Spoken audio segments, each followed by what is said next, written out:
আসসালামু আলাইকুম viewers, welcome back to my channel. আজ আমি নিয়ে আসলাম আপনাদের জন্য আমার আরেকটি রেসিপি, রুই মাছ দিয়ে ফুলকপি। অবশ্যই এই রান্নাটি আপনারা ইচ্ছা করলে অন্য যে কোনো বড় মাছ দিয়েও রান্না করতে পারেন। এটা মূলত শীতের দিনের একটি জনপ্রিয় রান্না।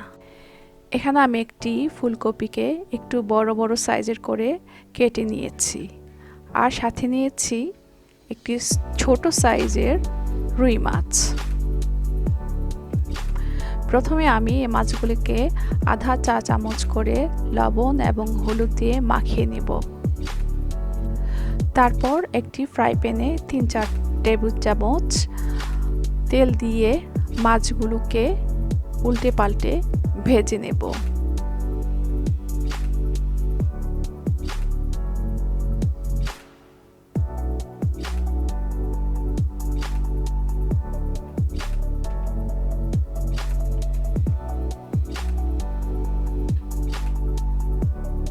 এই তো মাছগুলো ভাজা হয়ে গেছে, এগুলোকে আমি একটা প্লেটের মধ্যে উঠিয়ে রাখবো। মাছ ভাজার তেলের মধ্যেই আমি কেটে রাখা ফুলকপিগুলোকে 2-3 মিনিটের জন্য একটু নেড়ে চেড়ে ভেজে নেব। আমার মনে হয় ফুলকপিটা একটু ভেজে নিলে তার স্বাদ বাড়ে।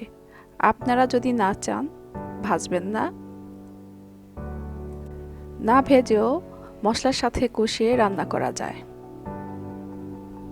ঠিক এইভাবে আমি ফুলকপিগুলোকে ভেজে নিয়েছি।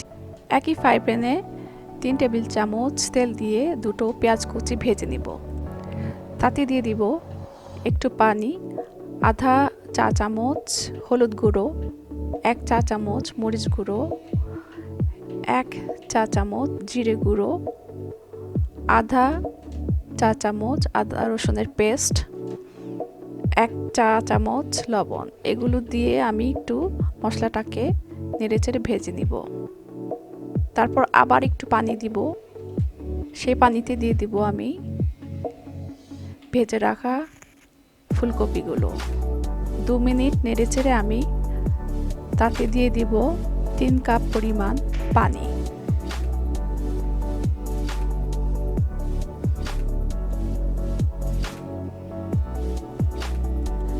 এখন আমি একটি ঢাকনা দিয়ে ঢেকে হাই টু মিডিয়াম ফ্লেমে 10 মিনিটের জন্য ফুলকপিগুলোকে সেদ্ধ করতে দেব।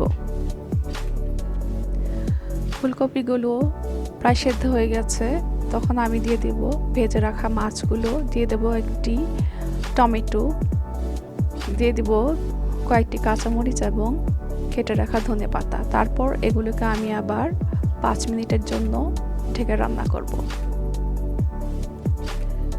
এরই মধ্যে আমি একবার মাছগুলোকে উল্টে দিয়েছি। ঠিক 5 মিনিট পর আমি চুলার আঁচটি নিভিয়ে দিলাম, আর আমার রান্নাটাও শেষ হয়ে গেল। এখন আমি এই রান্নাটাকে একটা সার্ভিং বোলে পরিবেশন করে দেখাচ্ছি। দেখুন রান্নাটা কত সুন্দর আর ইয়াম্মি হয়েছে। আমার এই রেসিপিটা কেমন হয়েছে অবশ্যই কমেন্টস করে জানাবেন।